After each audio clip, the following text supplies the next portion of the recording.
Donc moi, pourquoi je vous vois aujourd'hui, c'est simplement pour vous parler des élections professionnelles qui, vous le savez, se rapprochent au niveau de l'échéance, parce que c'est le 16 mars. Et je vais vous parler de l'importance du premier tour aux élections, à quoi ça sert et pourquoi il faut voter. Alors en fait, le premier tour des élections professionnelles est réservé aux organisations syndicales. Alors, pourquoi? Simplement, déjà, c'est que ça sert à mesurer la représentativité que peut avoir une organisation syndicale telle que la nôtre au sein d'une entreprise. Donc c'est important parce que ça sert un petit peu de baromètre par rapport à la représentativité qu'on va avoir dans l'entreprise, dans les négociations qu'on verra plus tard, et dans votre établissement.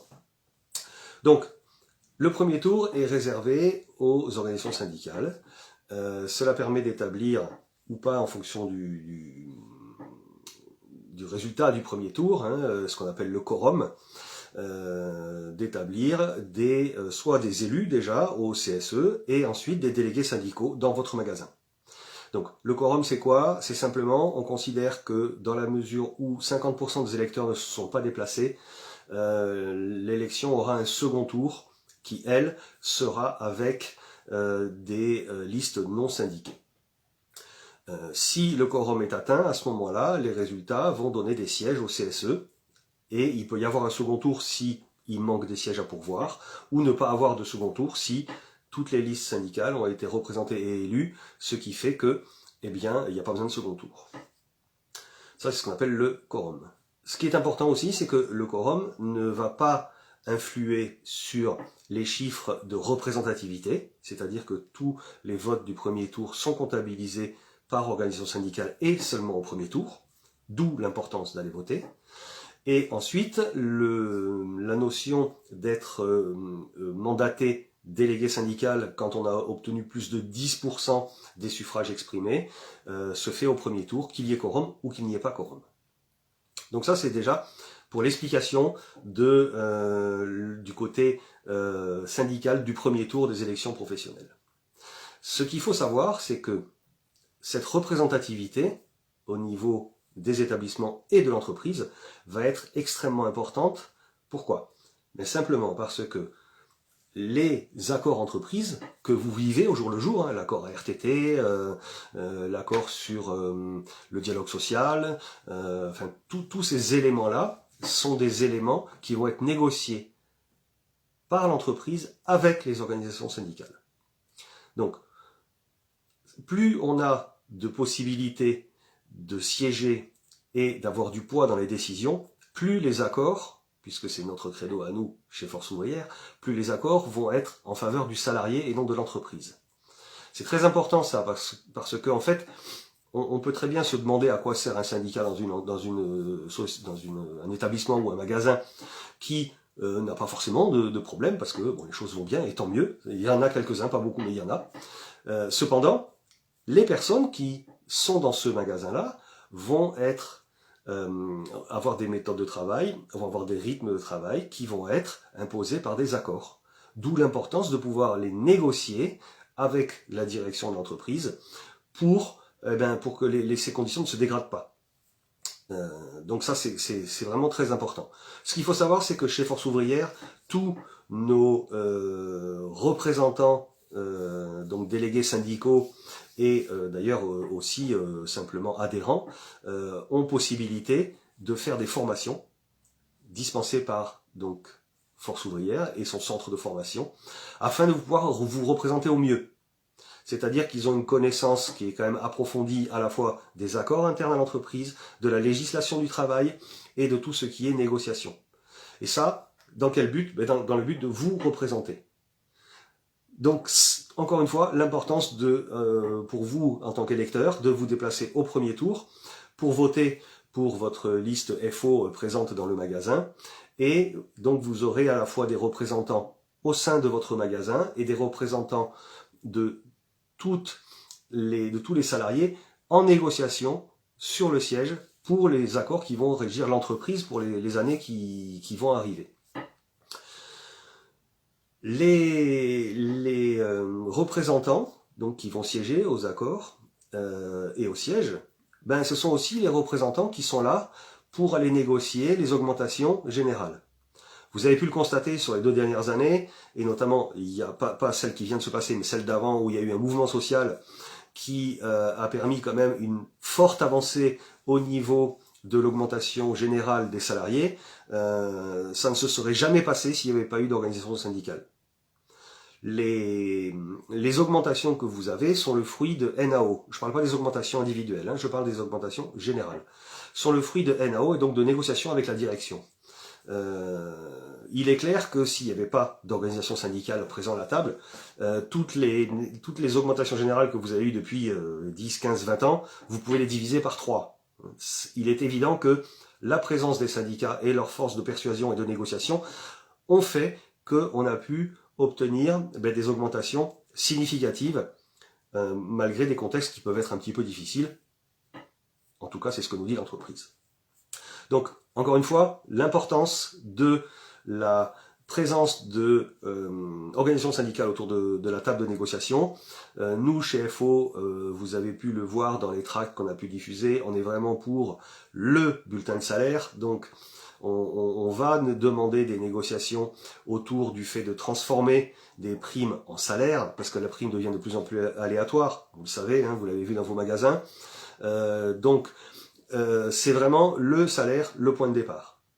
Après, il y a aussi des arrangements, des petits ajustements hein, qui vont se faire, notamment autour des conditions de travail, autour de l'étude de risques, des risques psychosociaux, autour de l'accord ARTT qui est en cours de renégociation actuellement, autour des classifications. Encore une fois, c'est très important qu'on soit là, nous, pour dire, attention, les métiers, il faut les classer dans un certain ordre.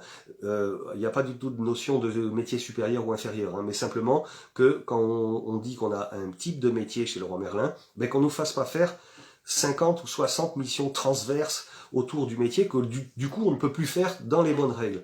D'où l'importance de cette classification et d'où le combat de Force ouvrière pour que cette classification soit vraiment déjà compréhensible par tout un chacun qui occupe un poste particulier, et qu'elle soit aussi juste, ce qui permet aussi d'avoir une évolution dans sa carrière grâce à cette classification. Donc, vous l'avez compris, l'enjeu du premier tour, il est à la fois dans votre établissement, il est à la fois dans l'entreprise en général, pardon, parce que cela permet de vous représenter au mieux. Et encore une fois, j'insiste sur le fait que les représentants FO dans votre magasin ou dans votre entrepôt sont des représentants qui sont formés, sont des représentants qui sont à votre disposition, sont des représentants qui sont là pour vous aider, ne serait-ce que vous informer. C'est très important de pouvoir se dire, tiens, je vais aller demander à mon délégué syndical si mon CS a le droit de me faire ça comme horaire. Vous n'avez pas forcément, vous, la connaissance, et c'est pas du tout un reproche des accords, par contre, nous l'avons. Donc n'hésitez pas, usez et abusez des questions qui sont votre quotidien et qui vont vous permettre de mieux vivre votre mission au sein de l'entreprise. Alors c'est pour ça qu'à un moment donné, on n'arrive pas à comprendre pourquoi il y en a certains détracteurs qui vont vous inciter à ne pas voter au premier tour. Alors, est-ce qu'ils ont quelque chose à cacher? Je ne sais pas. Est-ce qu'ils ont un petit confort de fonctionnement qui marcherait moins bien avec une présence syndicale? Ça, j'en doute pas un seul instant. Mais ça veut dire en fait que eux prennent des largesses vis-à-vis des accords entreprises, vis-à-vis du droit du travail. Et voir arriver quelqu'un qui dit attention, moi j'ai lu les accords, moi je connais la loi, ça tu ne peux pas le faire, ça les gêne un petit peu. Mais c'est tant pis pour eux. Donc, ces gens-là, il ne faut pas oublier aussi non plus que ces gens-là sont dans le cadre de l'entrave à l'action syndicale. Et l'entrave à l'action syndicale, c'est un délit.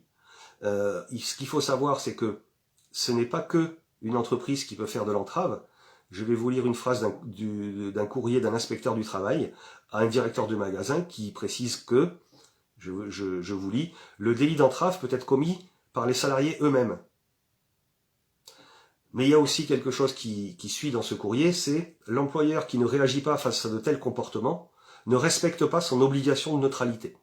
Donc, vous voyez, c'est important de ne pas se laisser faire, de ne pas se laisser intimider, surtout pas, parce que, encore une fois, Le droit de vote, ben, c'est un droit, hein, donc un droit, ça se demande pas, ça s'utilise simplement.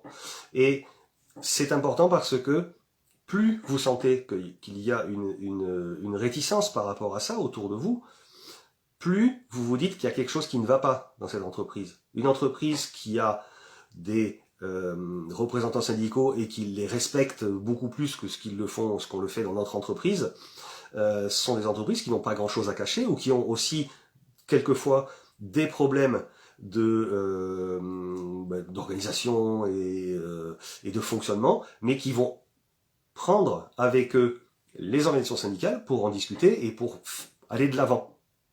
Donc c'est vraiment que du positif. On n'est certainement pas des empêcheurs de tourner en rond.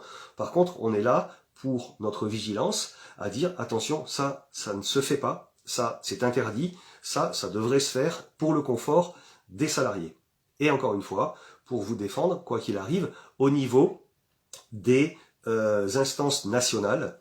Et quand je dis vous défendre, c'est-à-dire considérer que l'effort que vous faites au quotidien dans cette entreprise sont des efforts qui méritent d'être récompensés de manière généralisée. Je ne parle pas des augmentations individuelles qui se négocient lors des EDP. Mais cette notion-là, elle passe par obligatoirement ce qu'on appelle les NAO, donc les négociations annuelles obligatoires, qui ont lieu une fois par an, et qui sont faites avec les organisations syndicales. Donc, c'est pour vous qu'on y va, c'est pour vous qu'on le fait, et c'est pour vous que, et avec vous que ça va avancer. Plus on aura de représentativité, plus il y aura de poids dans les négociations, et plus, évidemment, vous aurez du retour. Alors le retour, il va se faire comment? Il va se faire par des accords qui sont plus respectueux de la vie privée et ou de la conciliation vie professionnelle, vie familiale. Ça peut être ça.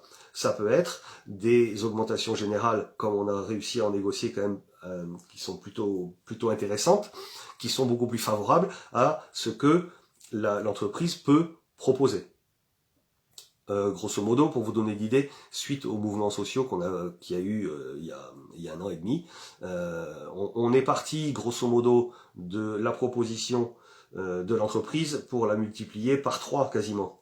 Donc je vous laisse imaginer les 2 dernières augmentations, vous les divisez par 3. Ben, voilà ce que vous avez sans organisation syndicale.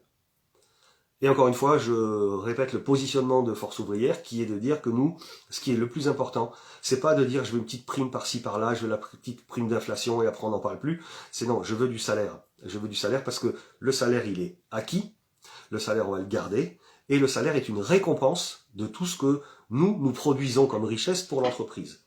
Donc il est vrai que cette force que vous avez, cette force que vous amenez à l'entreprise, il faut la rendre un minimum. Et nous, on est là pour faire en sorte qu'on vous la rende le mieux possible.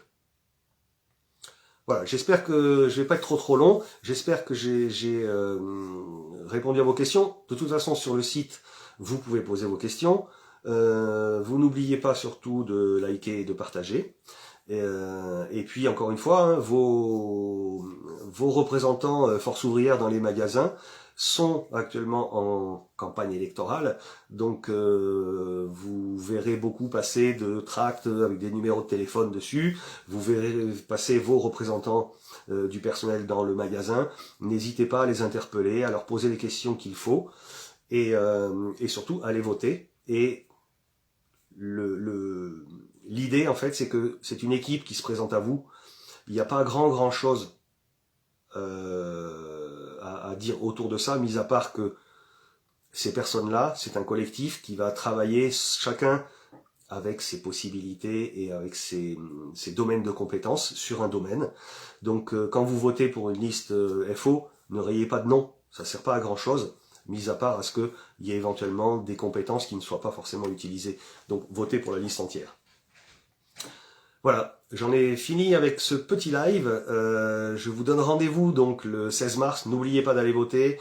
N'oubliez pas, vous avez sur le site FO, si par hasard vous ne pouvez pas être là ce jour-là, vous avez donc sur le site tous les éléments qui vous permettent de vous connecter à distance, d'obtenir vos identifiants. C'est important parce que vous décidez des 4 prochaines années de la marche à suivre de l'entreprise. Donc déplacez-vous en masse. sollicitez vos collègues pour qu'ils y aillent. Et puis, eh bien, on se revoit après le premier tour, et où je vous ferai un petit bilan de tout ce qui s'est passé. En attendant, encore une fois, n'oubliez pas de liker et de partager. Bonne soirée à tous!